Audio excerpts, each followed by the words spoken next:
Alright guys, I'm going to do a little board test. Andy let me borrow the 6'2 fish, and then you can see this is my main board right here that I've been surfing. They're both 6'2s, but you can see the Freedom riding board's wider and it's got a fishtail. It looks like the tail is actually narrower. The tail block is narrower. Well, I don't know. Anyways, I'm going to take it out on a high tide right now. It's not the very best conditions, but that's what fish are great for. So let's flip the boards over really quick. Okay, so my current board is a full poly core resin, and then this one is EPS epoxy. I definitely think that the fish has more volume. You can check out the fins, systems. I think these are mediums. I'm not sure if these are larges. Dimensions on the board: 6'2", 20 1/4 by 2 9/16. This one is 6'2", 21 3/4, 2 5/8 thick. So quite a bit more volume. So I think I'm going to catch waves on this a lot more. I'm going to take the GoPro out, catch a few waves, give you guys a little bit of feedback. So next time we go visit Andy, I'll have a little bit more info on, you know, what he was talking about on his board. So let's go try it out.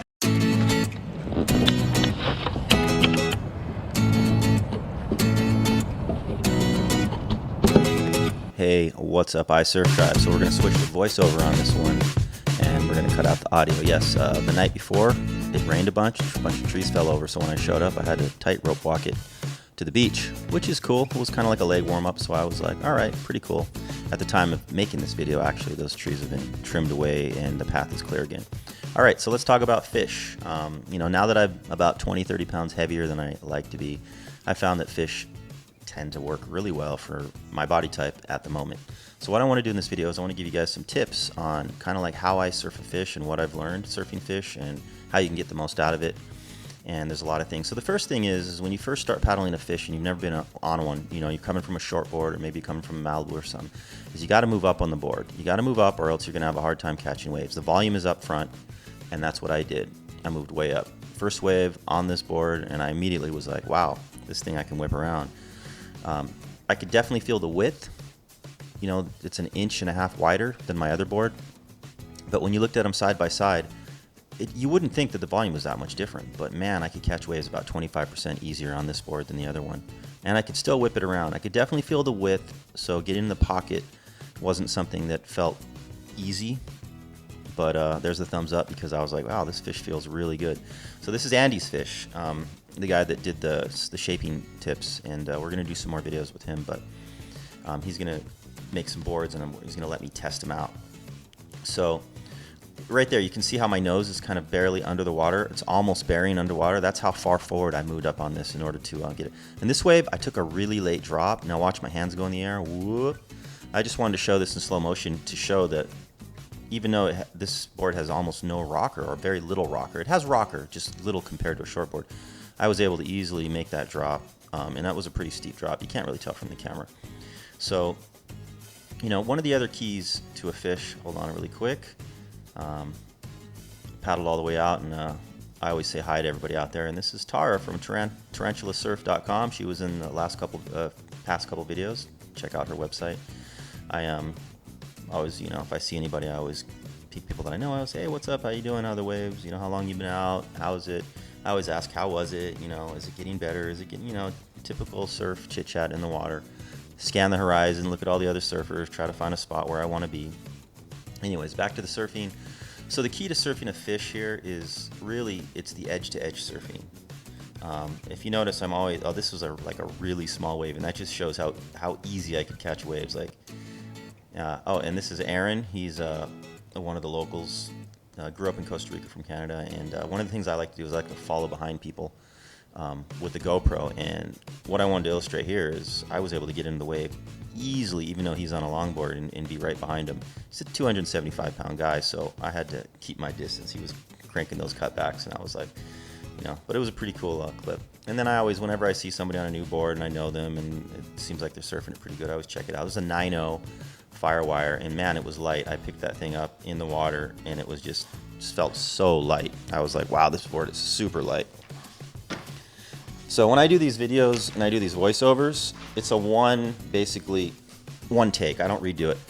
So here you notice that oh, what I did here is I wanted to show my foot placement. So I'm going to look down in a second and check it out, and you can see that it's not a super wide stance, but it's man, there's construction out back. I'm starting to bang. So annoying.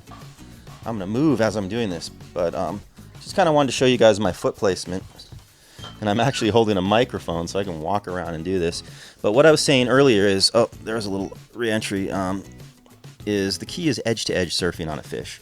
You always want to be going inside, outside edge. You don't really want to pump like you would on a shortboard. It's more like a flow. So fish are really good at, they're really kind of developing that flow and style and just going that edge to edge. So when you're pumping down the line, kind of ease back on the pumping and think more, you know, I want to edge, carve, you know, and then a little bit of push, and really kind of like develop that kind of smooth style. So I really had a lot of fun surfing this board, and as you can see, it looks like I'm whipping it around no problem. I was doing cutbacks, everything, and like it's going to be hard for me to give this board back to Andy. He said he's going to let me try out another more high performance fish, which is a 6.0, which I was like, you know, right now I'm almost 230 pounds. I don't know if I'm going to be able to, I'm like, I don't want to give up the wave catch ability that I have on this right now. And you know, that you can see there, I tried to carve too much, and I almost skid out because the board's so wide. So, you know, there are some trade-offs with fish. You know, surfing in the pocket and taking really steep bottom turns is definitely harder. If you like surfing above the lip a lot, fish, I would say, isn't the best board for that unless it's a hybrid fish.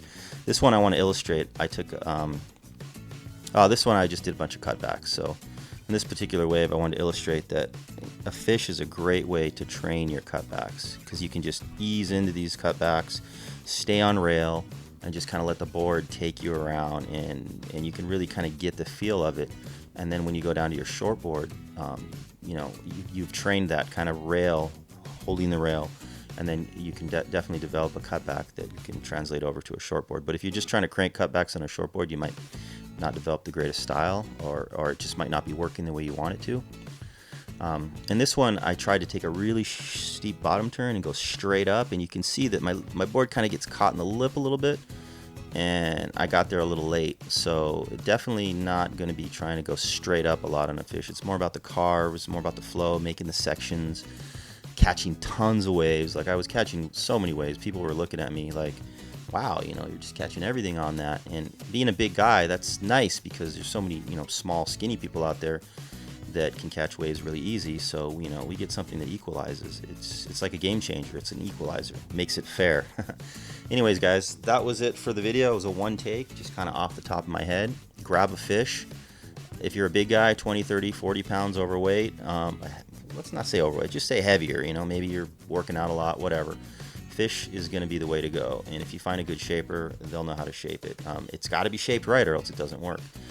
Next video I'm going to do with Andy on tails, a whole like a 20-minute video all about tails and his theory on them. So make sure you guys hit the notification bell, because you won't get the next notification. So before you check away from here, make sure you subscribe, hit that notification bell, and I'll see you in the next video. Pura vida and aloha.